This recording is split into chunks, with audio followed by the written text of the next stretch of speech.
Hello everyone, अब हम लोग चैप्टर 1 के फाइनल पार्ट की ओर मूव करेंगे और फाइनल पार्ट में हम लोग सॉइल के बारे में पढ़ेंगे, मिट्टी के बारे में पढ़ेंगे। और मिट्टी के बारे में पढ़ने से पहले उस मिट्टी को देख लेना भी बेहद ज़्यादा ज़रूरी है। ये है वो मिट्टी जिस मिट्टी के बारे में हम लोगों को पढ़ना है। ये अलुवियल सॉइल है जो आपको नॉर्दर्न इंडिया में देखने को मिल जाएंगे। 30 किलोमीटर दूर स्पेशली हम इसलिए आए हैं ताकि आप लोगों को दिखा सकें, मिट्टी को दिखा सकें।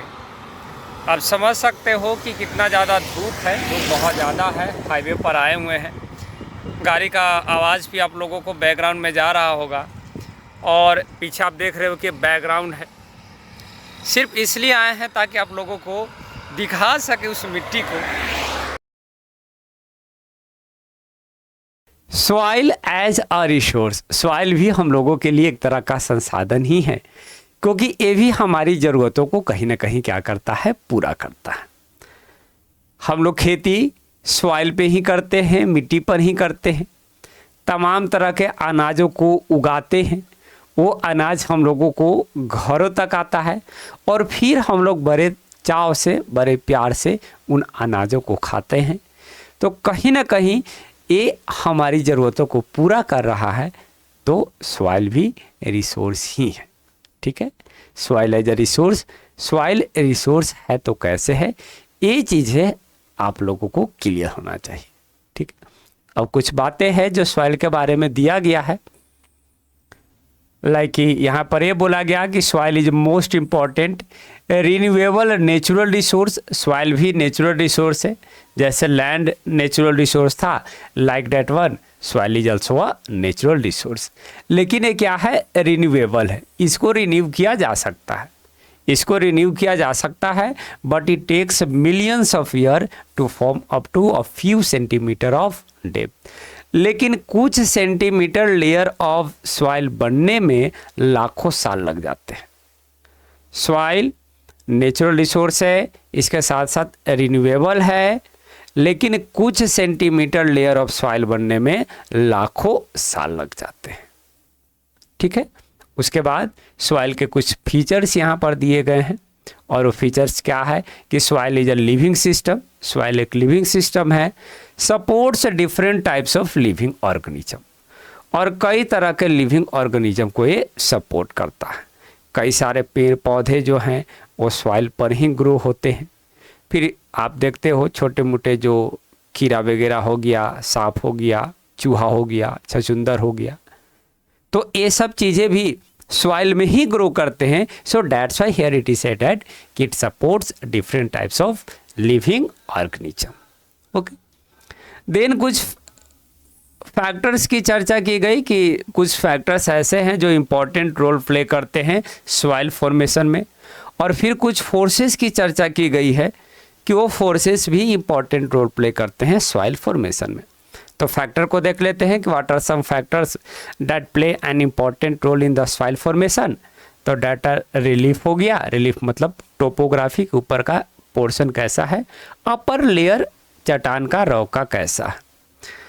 तो कुछ फैक्टर्स लाइक रिलीफ हो गया, बेडरॉक, क्लाइमेट, वहाँ का क्लाइमेट कैसा है, वहाँ पर किस तरह का वेजिटेशन है, इसके साथ साथ अदर फॉर्म्स ऑफ लाइफ, दूसरे जीव जंतु वहाँ पर कैसे हैं, ये सब फैक्टर्स इंपॉर्टेंट रोल प्ले करते हैं सॉइल फॉर्मेशन में, मिट्टी को बनाने में, ठीक है। फिर कुछ फोर्सेस की यहाँ चर्चा की गई है, जो फोर्सेस भी इंपॉर्टेंट रोल प्ले करता है सॉइल फॉर्मेशन में। Forces like change in temperature, change in temperature, temperature में क्या चेंजेज आ रहा है, action of running water, wind and glacier, action of running water, wind and glacier हो गया। एक्टिविटी ऑफ डिकम्पोजर, डिकम्पोजर का एक्टिविटी कितना है, तो ये सब कुछ फोर्सेस है जो ये भी एक इम्पॉर्टेंट रोल कंट्रीब्यूट करते हैं in the formation of soil, ठीक है। यहाँ तक चीज़ें क्लियर है। सॉइल के बारे में यहाँ पर कुछ बेसिक इंफॉर्मेशन, कुछ बेसिक फैक्ट हो गए। अब सॉइल क्लासिफिकेशन की अगर बात कर लिया जाए तो इंडिया में जो सॉइल है, सॉइल को क्लासिफाई किया जाता है on the basis of chemical and physical properties. और वो केमिकल और फिजिकल प्रॉपर्टीज कौन कौन से हैं, तो कलर हो गया, थिकनेस हो गया, टेक्सचर हो गया, एज हो गया। इसके बेसिस पर भारत में मिट्टी को 6 पार्ट में 6 टाइप्स में कैटेगराइज किया जाता है या क्लासिफाई किया जाता है। वो 6 टाइप ऑफ सॉइल कौन कौन से हैं? तो पहला आपका क्या हो गया? Alluvial soil. First one is the alluvial soil, second one is the black soil, third one red and yellow soil, fourth one laterite soil, fifth one arid soil, and sixth one forest soil. These are the different types of soil that you will get in the India. ठीक है, ये different types of soil हो गया जो India में आपको देखने को मिल जाएगा। अब हम लोग एक कर सारे सॉइल को क्या कर लेंगे? डिस्कस कर लेंगे। And will start from the alluvial soil, और हम लोग स्टार्ट किससे करेंगे? अलुवियल सॉइल से। देख लेते हैं। दिस इज अलुवियल सॉइल, ये रहा अलुवियल सॉइल। और अलुवियल सॉइल के बारे में यहाँ पर फर्स्ट पॉइंट ये बोला गया कि it is most wide spread soil in India. Bharat में अगर सबसे ज़्यादा कोई सॉइल देखने को मिलेगा तो वो सॉइल कौन सा है? अलुवियल सॉइल है। विच हैव बीन डिपोजिटेड, या मेड भी यहाँ कर सकते हो, which have been made by 3 important Himalayan river, that is Indus, Ganga and Brahmaputra. जिसकी निर्माण कौन करता है? तो 3 इंपॉर्टेंट हिमालयन रिवर, और वो 3 इंपॉर्टेंट हिमालयन रिवर कौन कौन से हैं? इंडस, गंगा एंड ब्रह्मपुत्र है। भारत में सबसे ज़्यादा आपको अलुवियल सॉइल देखने को मिलता है जिसकी निर्माण 3 important Himalaya river Indus, Ganga and Brahmaputra करते हैं। ठीक है, उसके बाद ये बोला गया कि due to its high fertility, ये हाई फर्टाइल सॉइल है, so that's why area having this soil are intensively cultivated and densely populated. इसलिए जिस एरिया में अलुवियल सॉइल आपको देखने को मिलेगा वहाँ पर कल्टीवेशन बहुत ही इंटेंसिव वे में होगा, माने कल्टीवेशन बहुत अच्छा होगा, खेती बहुत अच्छा होगा, और वो एरिया डेंसली पॉपुलेटेड भी होगा, उस एरिया में जनसंख्या भी बहुत ज़्यादा होगा। फिर यहाँ पर अलुवियल सॉइल के कुछ फीचर्स दिए गए हैं। Some features of alluvial soil are given below, उन फीचर्स को देख लेते हैं।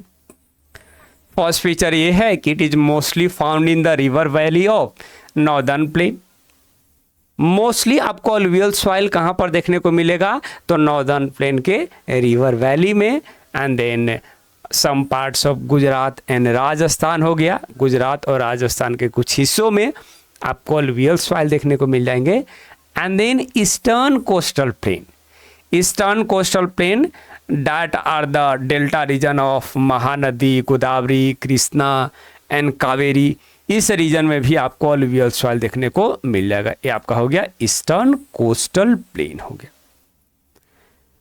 तो ये सब कुछ मेन रीजन है इंडिया के, जिन मेन रीजन में आप लोगों को अलुवियल सॉइल देखने को मिल जाएगा।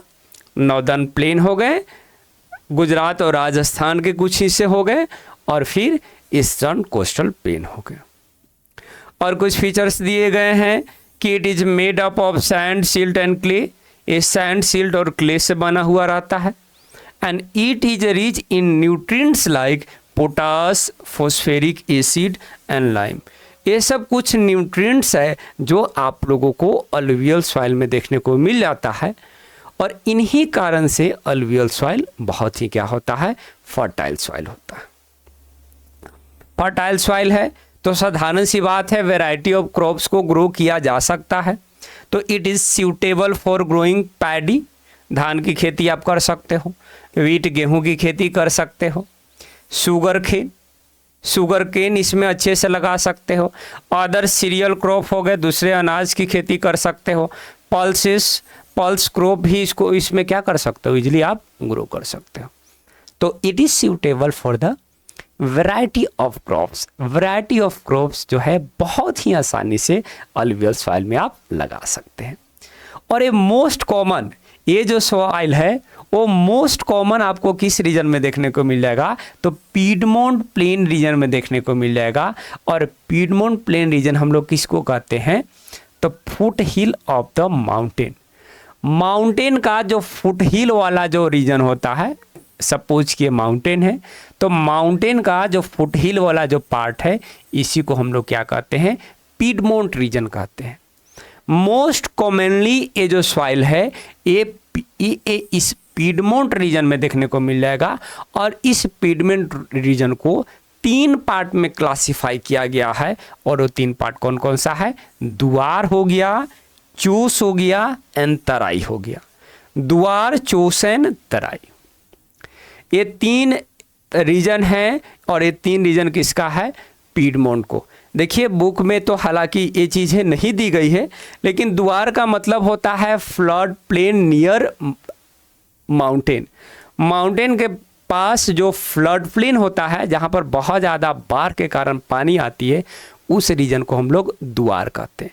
अगर चूस की बात कर लिया जाए तो चूस वाले रीजन में बहुत ज़्यादा इरोजन होता है, बहुत ज़्यादा मिट्टी का कटाव होता है, तो उस रीजन को चूस बोला जाता है। तो तराई, अगर तराई की बात कर लिया जाए तो तराई क्लास 9th में आप लोगों ने पढ़ा होगा। जो मार्सी लैंड होता है, जो दलदली रीजन होता है, उस रीजन को हम लोग तराई रीजन कहते हैं, जो फुटहिल वाले रीजन में ही देखने को मिलते हैं। तो मोस्ट कॉमनली ये जो सॉइल है पीडमोंट रीजन में देखने को मिल जाएगा। उसके बाद इस सॉइल को on the basis of age के बेसिस पर 2 पार्ट में कैटेगराइज किया गया है। फर्स्ट पार्ट को बोला गया है बांगर, जो कि ओल्ड अलुवियल सॉइल हो गया, और सेकेंड पार्ट को क्या बोला गया है, खादर बोला गया, that is new alluvial soil. इस सॉइल को एज के बेसिस पर 2 पार्ट में कैटेगराइज किया गया है। पहला बांगर है, दूसरा खादर है। पहला बांगर है, दूसरा खादर है। बांगर जो कि ओल्ड अलुवियल सॉइल है, और खादर जो कि क्या है, न्यू अलुवियल सॉइल है। देख लेते हैं ओल्ड और न्यू अलुवियल सॉइल को। तो बांगर जो कि क्या है, ओल्ड अलुवियल सॉइल है, और खादर जो कि क्या है, न्यू अलुवियल सॉइल है ना। बोला गया कि it is old alluvial soil and it is new alluvial soil. और क्या है कि it has higher concentration of कंकर, कंकर यहाँ पर ज़्यादा देखने को मिल जाएगा, और यहाँ पर जो पार्टिकल्स देखने को मिलेंगे वो पार्टिकल्स बहुत ही फाइन पार्टिकल्स होगा। न्यू अलुवियल सॉइल में पार्टिकल्स बहुत ही फाइन होंगे, और यहाँ पर आपको बहुत मतलब पार्टिकल्स फाइन नहीं होंगे, बल्कि कंकर देखने को मिलेगा जिसकी साइज बड़ी होती है। कंकर उसको कहते हैं जिसकी साइज बड़ी होगी, और फाइन पार्टिकल्स उसको बोला जाएगा that will be smaller in size, जिसकी साइज बहुत छोटी होगी। यहाँ पर अलुवियल सॉइल आपका कंप्लीट हो जाता है। नेक्स्ट जो सॉइल है जिसके बारे में हम लोगों को पढ़ना है, that is black soil. That is black soil, काली मिट्टी। ये कौन सा सॉइल है, ब्लैक सॉइल है, काली मिट्टी। और काली मिट्टी के बारे में क्या बोला गया कि it is also known as black cotton soil. इसको आप ब्लैक कॉटन सॉइल भी कहते हो। ब्लैक कॉटन सॉइल क्यों कहते हो, क्योंकि इट इज देखिए लास्ट टाइम बोला गया कि it is suitable for growing cotton. इस पर कॉटन को आसानी से ग्रो कर सकते हो, so that's why it is also known as black cotton soil. And it is also known as regur soil. इसको रेगुर सॉइल भी कहा जाता है। रेगुर का मतलब होता है ओवरफ्लो ऑफ लावा। ये लावा के ओवरफ्लो से बना है, so that's why it is also known as regur soil. कौन कौन से ऐसे फैक्टर्स हैं जो ब्लैक सॉइल के फॉर्मेशन के लिए रिस्पॉन्सिबल हैं, तो देखिए factors responsible for the formation of black soil are climatic condition along with parent rock material. Lava का इरप्शन हुआ, लावा का क्या हुआ, इरप्शन हुआ, लावा निकलकर बाहर निकल गए, जो पेरेंट रॉक जो नीचे थे वो बाहर आ चुके हैं।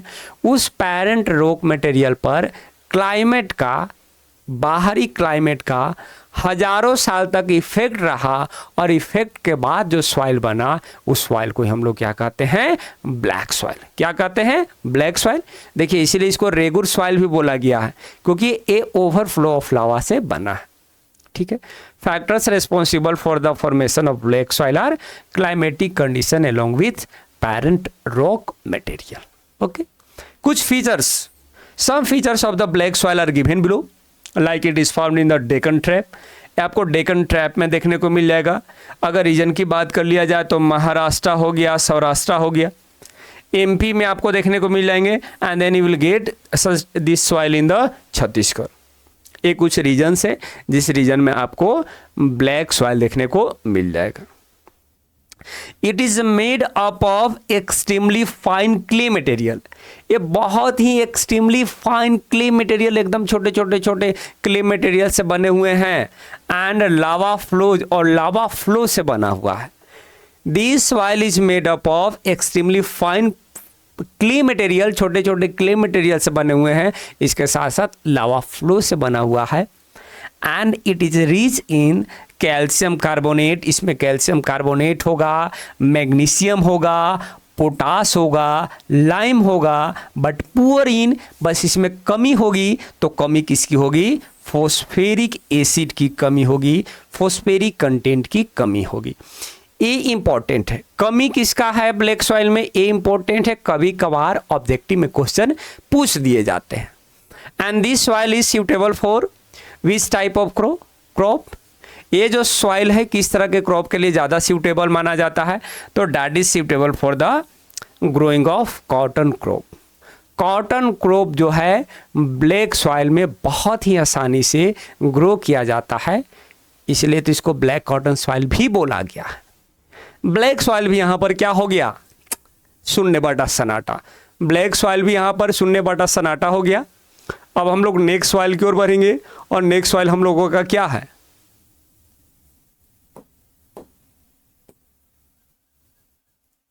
नेक्स्ट सॉइल हम लोगों को यहां पर रेड एंड येलो सॉइल है। नेक्स्ट सॉइल हम लोगों का यहां पर क्या है? रेड एंड येलो सॉइल है। That is red and yellow soil. Red and yellow soil के बारे में कुछ फीचर्स दिए गए हैं। सॉइल टाइप थोड़ा मतलब बोरिंग टाइप ये टॉपिक है। हर एक सॉइल के बारे में सिर्फ और सिर्फ फैक्ट को पढ़ना थोड़ा बोरिंग लगता है, पर क्या करिएगा, पढ़ना है तो पढ़ना ही पड़ेगा। कोई उपाय तो है नहीं, कोई अल्टरनेटिव तो है नहीं। ऐसा तो नहीं कि कुछ जो ऐसा कि हम घोर कर आपको पिला दे, आप पी लीजिएगा, चलिए हो गया सॉइल टाइप खत्म। ऐसा रहता तो पहले हम खुद ही पीते।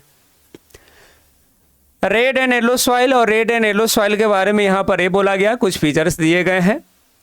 It is form by weathering of ancient crystalline and metamorphic rock. Red and yellow soil की निर्माण कैसे होती है? तो एंशिएंट क्रिस्टलाइन और मेटामॉर्फिक रॉक पर जब वेदरिंग होता है हजारों साल तक, तब जो सॉइल बनता है उस सॉइल को हम लोग क्या कहते हैं? रेड एंड येलो सॉइल कहते हैं। उसके बाद ये बोला गया कि it is red in colour due to diffusion of iron particles in crystalline and metamorphic rock. इसका कलर रेड क्यों होता है? रेड एंड येलो सॉइल की कलर रेड क्यों होता है? क्योंकि आयरन डिफ्यूज होते हैं। आयरन के जो छोटे छोटे पार्टिकल्स जो होते हैं वो क्रिस्टलाइन और मेटामॉर्फिक रॉक में डिफ्यूज होते हैं, मिले हुए रहते हैं। सो दैट्स वाई इसका कलर क्या होता है? रेड होता है। And looks yellow when it is found in hydrated form, मतलब जब पानी लग जाएगा, जब इसमें पानी लग जाएगा तब इसकी कलर क्या हो जाएगी? येलो हो जाएगी। जब इसमें पानी लग जाएगा तब इसकी कलर येलो हो जाएगी। Then red and yellow soil आपको कहाँ पर देखने को मिल जाएगा? तो it is found in Orissa, Orissa में, Chhattisgarh, southern parts of middle Ganga and piedmont zone of the Western Ghat. Western Ghat के पीडमोंट जोन वाले रीजन में आपको रेड एंड येलो सॉइल देखने को मिल जाएंगे। फिर से हम वही बात बोलेंगे कि कौन से सॉइल कहाँ पर देखने को मिलेंगे, वो चीज़ें आपके बुक में दिया हुआ है। थोड़ा बहुत बुक का रेफरेंस आप यूज कीजिए इस समझने के लिए कि कौन से सॉइल कहाँ पर देखने को मिल जाएंगे। ठीक है, यहाँ पर red and yellow soil complete हो जाता है। नेक्स्ट सॉइल हम लोगों को जो डिस्कस करना है that is laterite soil. Next soil कौन सा है? Laterite soil. और लेटराइट सॉइल के बारे में ये बोला गया कि it has been derive from the Latin word that is later, that means brick. जो लेटराइट सॉइल है वो लैटिन वर्ड लेटर से बना है, जिसका मतलब क्या होता है? ब्रिक, ईंट। जिसका मतलब क्या होता है? ब्रिक, ब्रिक मतलब ईंट हुआ। It is form in the areas of high temperature. इसकी फॉर्मेशन कहाँ पर होती है? जहाँ पर टेम्परेचर बहुत हाई हो। हेवी रेनफॉल, रेनफॉल बहुत ज़्यादा हो, और रेनफॉल बहुत ज़्यादा होने के कारण क्या होता है, इंटेंस लीचिंग होता है। इंटेंस लीचिंग क्या होता है, इस लाइन को आप याद रखिएगा।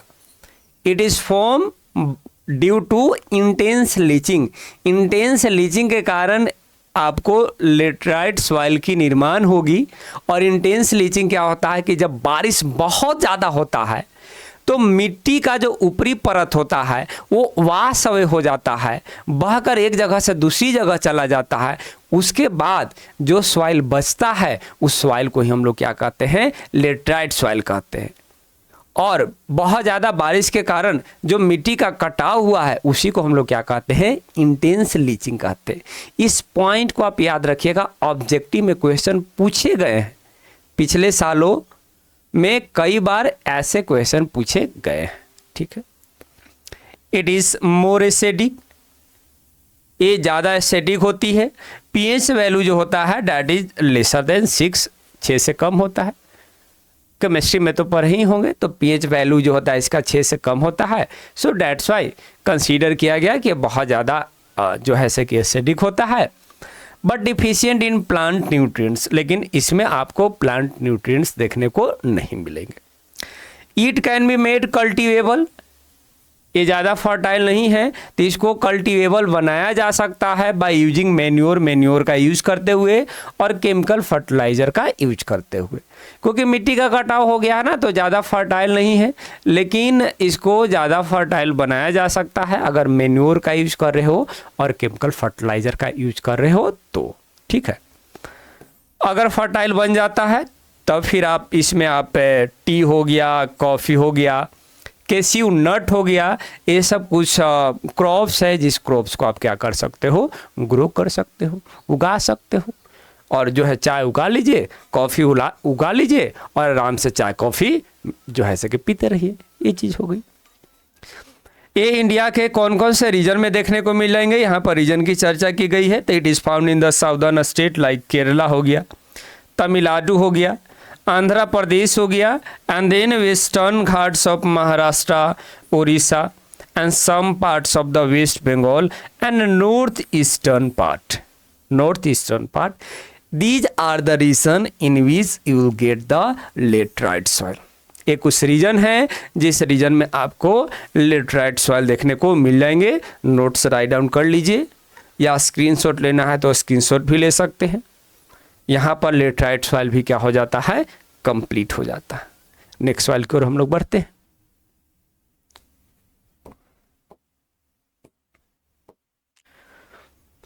Next one is the arid soil. Next soil कौन सा है, एरिड सॉइल, सूखा सॉइल। ये सॉइल बिल्कुल सूखा है, बिल्कुल एरिड है।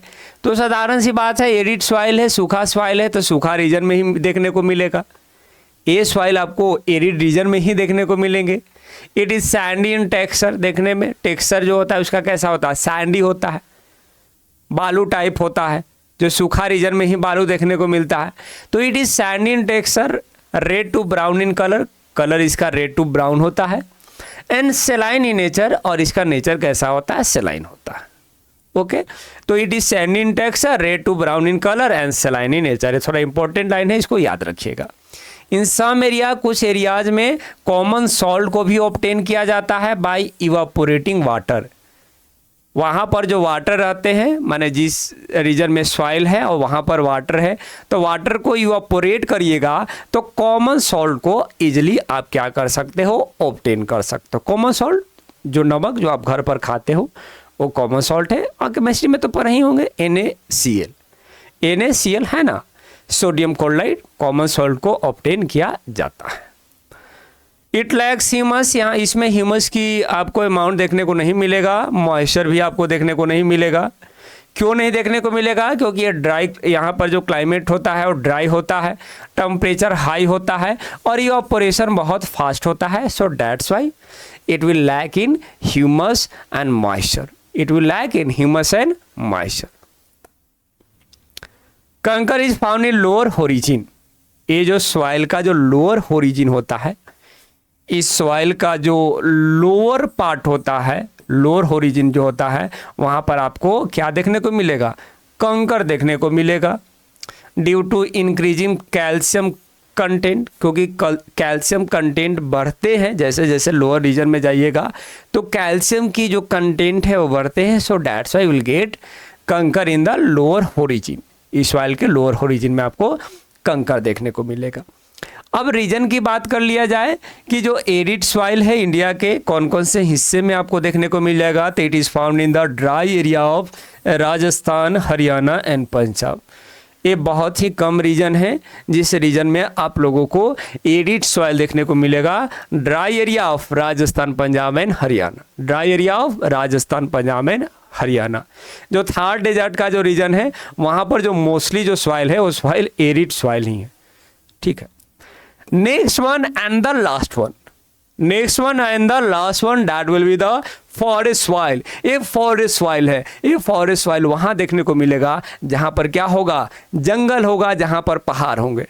जहाँ पर जंगल होगा, और जंगल अमूमन जंगल जनरली पहाड़ी क्षेत्र में ही ज़्यादा रहते हैं।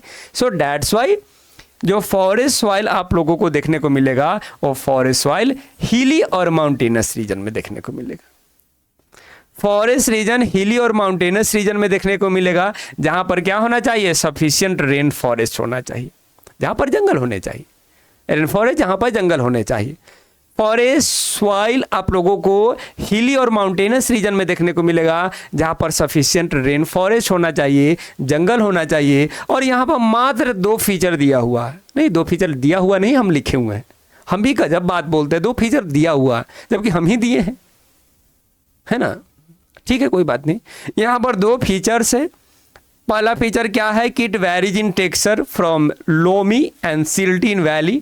वैली रीजन में जो इसका टेक्सचर होता है, टेक्सचर कैसा होता है, लोमी एंड सिल्टी होता है। लोमी जलोठ मिट्टी जिसको कहते हैं, लोमी में सैंड, सिल्ट और क्ले होते हैं। तो इसका जो टेक्सचर होता है वैली रीजन में लोमी और सिल्टी होता है। और अगर अपर स्लोप में अगर बात कर लिया जाए तब वहाँ पर क्या देखने को मिलेगा, कोर्स ग्रेन देखने को मिलेगा, मोटा। मतलब इसकी जो कंकर की जो साइज होगी, पार्टिकल्स की जो साइज होगी वो कोर्स होगा, मोटा होगा। ठीक है। इन स्नो कवर वैसे एरिया, हिमालय का वैसे एरिया जहाँ पर स्नो कवर है, इट इज एसिडिक, ये एसिडिक हो जाता है क्योंकि ह्यूमस की कंटेंट यहाँ पर क्या हो जाता है, लो हो जाता है, कम हो जाता है। तो ये 2 फीचर्स हैं किसका, फॉरेस्ट सॉइल का। स्क्रीनशॉट लेना, स्क्रीनशॉट ले सकते हैं, राइट डाउन करना है, राइट डाउन कर सकते हैं। यहाँ पर टाइप्स ऑफ फॉरेस्ट क्या, सॉरी यहाँ पर टाइप्स ऑफ सॉइल कंप्लीट हो जाता है। Types of soil is completed here. Then last में मात्र 2 टॉपिक है, उसके बाद ये चैप्टर भी सुनने बटा सन्नाटा हो जाएगा। Soil erosion and soil conservation. ये रहा आप लोगों का soil erosion and soil conservation. और सॉइल इरोजन के बारे में यहाँ पर ये बोला गया कि it is removal of soil cover, soil cover का रिमूवल होना, या subsequent washing down of top soil, या टॉप सॉइल का वॉश अवे होना। सॉइल कवर का रिमूव होना या टॉप सॉइल का वॉश अवे होना, इसी को हम लोग सॉइल इरोजन कहते हैं। सॉइल इरोजन का हिंदी मिट्टी का कटाव होता है। मतलब कि मिट्टी के ऊपरी परत का कटना ही क्या कहलाता है, सॉइल इरोजन कहलाता है। और अगर कॉजेज की बात कर लिया जाए कि which are the causes responsible for the soil erosion, तो that are natural causes and human causes. और नेचुरल कॉजेज में आप विंड इरोजन और वाटर इरोजन देखते हो। और विंड इरोजन के बारे में बोला गया कि it is common in arid and semi arid grazing land. Wind erosion आपको जनरली कहाँ पर देखने को मिलेगा, वैसे रीजन जो एरिड रीजन हो, सूखा हो, या सेमी एरिड अर्थ सूखा, इसके साथ साथ ग्रेजिंग लैंड भी होना चाहिए। वहाँ पर विंड इरोजन कैसे होता है, तो देखिए बोला गया कि it occurs when a strong winds blow over light texture soil that have been heavily grazed. कि मान लीजिए कि सूखा रीजन है और उस सूखे रीजन में बहुत ज़्यादा ग्रेजिंग हो गई है, और ग्रेजिंग होने के बाद जो है से कि जो सॉइल का जो टेक्सचर है, सॉइल का ऊपरी जो परत है बहुत ही लाइट हो चुका है, हल्का पड़ चुका है। और तब फिर वहाँ पर एक आंधी तूफान आएगा, स्ट्रॉन्ग विंड्स, आंधी तूफान आएगा, और वो आंधी तूफान क्या करेगा, सॉइल के ऊपरी परत को एक जगह से हटाकर दूसरी जगह लेकर चला जाएगा। और उस इरोजन को हम लोग क्या कहेंगे, विंड इरोजन कहेंगे। इसको रिजोल्व किया जा सकता है, कैसे रिजोल्व करोगे, तो by the strip cropping and by the shelter belt. और स्ट्रिप क्रॉपिंग क्या होती है, तब कई सारे आप स्ट्रिप बनाकर अगर क्रॉपिंग करते हो लाइक दिस वन, तब इस तरह के विंड इरोजन से बचा जा सकता है। अदरवाइज आप शेल्टर बेल्ट लगाइए। शेल्टर बेल्ट के बारे में पढ़ा रखे हैं आप लोगों को कि जब कई सारे पेड़ों को एक लाइन में जब लगाया जाता है ताकि मिट्टी का जो परत है एक रीजन से मूव कर कर दूसरे रीजन में ना जाए, उसी को हम लोग क्या कहते हैं, उस पेड़ों की एक लंबी लाइन को हम लोग क्या कहते हैं, शेल्टर बेल्ट कहते हैं। सेकेंड वन यहां पर है water erosion. Erosion of top layer of soil caused by the running water is called water erosion. जब रनिंग वाटर से पानी का स्पीड बहुत तेज रहेगा और बहुत तेज बहाव के कारण जब मिट्टी का कटाव होगा, सॉइल इरोजन होगा, तब उस इरोजन को हम लोग क्या कहेंगे, वाटर इरोजन कहेंगे। ठीक है। Water flowing over a large area, एक वाटर है जो लार्ज एरिया में फ्लो हो रहा है, causes the top soil to waste away, जिसके कारण ये हो रहा है कि वहाँ का जो टॉप सॉइल है वो वास्ट अवे हो जा रहा है। This is called seat erosion. इसको हम लोग क्या कहते हैं, सीट इरोजन। अब वाटर इरोजन में भी दो टाइप है। वाटर इरोजन में भी क्या है, दो टाइप है, एक सीट इरोजन है और दूसरा गुली इरोजन है। कि मान लीजिए कि एक बहुत बड़ा एरिया है, बहुत बड़ा एरिया है और बहुत बड़े एरिया में पानी जो है से कि एक बड़े लेयर में जो है से कि क्या कर रहा है, ब्लो कर रहा है, बह रहा है, बहाव है, और एक बड़े सीट सॉइल के बहुत बड़े सीट को वाश अवे कर दे रहा है, तो उस इरोजन को आप क्या कहिएगा, सीट इरोजन कहिएगा। गुली इरोजन क्या होता है, तो occurs when water flowing through a clay soil makes a deep channel. क्या कर देगा, एक डीप चैनल बना देगा कि मान लो कि जो पानी जा रहा था और पानी एक खास चैनल के थ्रू, एक खास चैनल के थ्रू वाश अवे कर रहा है। गुली इरोजन का जो डायग्राम भी है आपके बुक में दिया हुआ है, यहाँ पर दिखा दे रहे हैं आप लोगों को, तो एक चैनल की तरह बन जाता है, तब उस तरह के वाटर इरोजन को हम लोग क्या कहते हैं, गुली इरोजन कहते हैं। That will be known as gully erosion. तो सीट इरोजन और गुली इरोजन को याद रखिएगा, ऑब्जेक्टिव में क्वेश्चन पूछ दिए जाएंगे। अगर आप ह्यूमन कॉजेज की बात कर लिया जाए कि what are the human causes responsible for the soil erosion, तो डेट आर डिफॉरेस्टेशन हो गया, पेड़ों की कटाई हो गई, ओवर ग्रेसिंग हो गई, faulty method of agriculture, agriculture में फॉल्ट मेथड का आप यूज कर रहे हो। These are the reasons responsible for the soil erosion. ये कुछ रीजन्स है जिस रीजन के कारण सॉइल का क्या होता है, इरोजन होता है, मिट्टी का कटाव होता है। अब मिट्टी का कटाव हो रहा है तो इसका बचाव के लिए भी कुछ उपाय तो होने ही चाहिए। सॉइल कंजर्वेशन, सॉइल को बचाना कैसे है, तो कैसे बचाना है,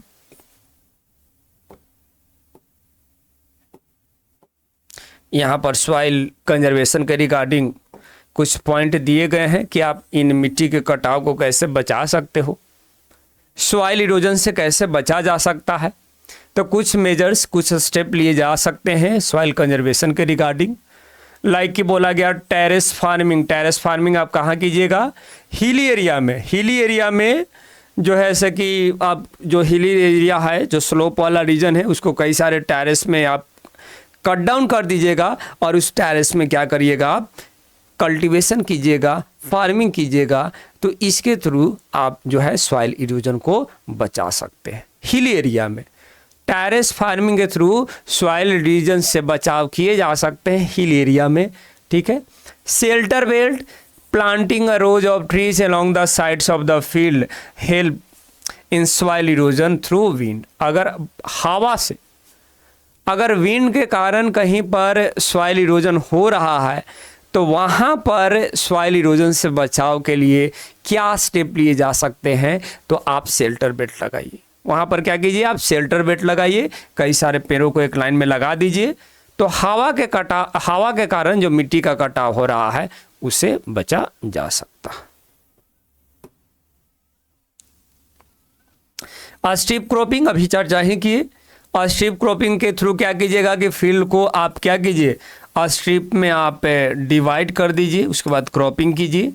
तो जो वाटर का जो स्पीड रहेगा, मान लीजिए कि पानी का जो बहाव हो रहा है इधर से, तो कई सारे चूंकि स्ट्रिप बने हुए हैं, तो जो वाटर का जो स्पीड है एक स्ट्रिप से दूसरे स्ट्रिप में जाएंगे, तो वो जो पानी का बहाव है उस पानी का बहाव का स्पीड कम हो जाएगा। सो इस तरह से आप सॉइल इरोजन से बच सकते हैं। इसके अलावा एफोरेस्टेशन हो गया, ज़्यादा से ज़्यादा पेड़ों को लगाइए। कंट्रोल ऑन ग्रेजिंग, ग्रेजिंग पर कंट्रोल कीजिए। कंस्ट्रक्टिंग सूटेबल डैम, जहाँ पर लग रहा है कि डैम्स वगैरह बनाए जा सकते हैं, पानी का बहाव अगर कहीं ज़्यादा है तो वहाँ पर आप डैम बनाकर पानी के बहाव को रोक सकते हैं ताकि सॉइल इरोजन से बचा जाए। ये कुछ स्टेप हो गए, ठीक है। Soil conservation,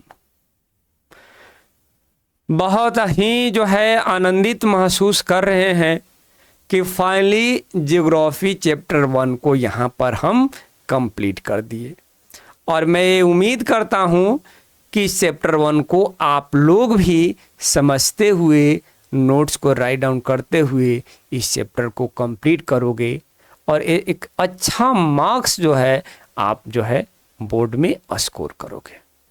thank you very much इस वीडियो को देखने के लिए।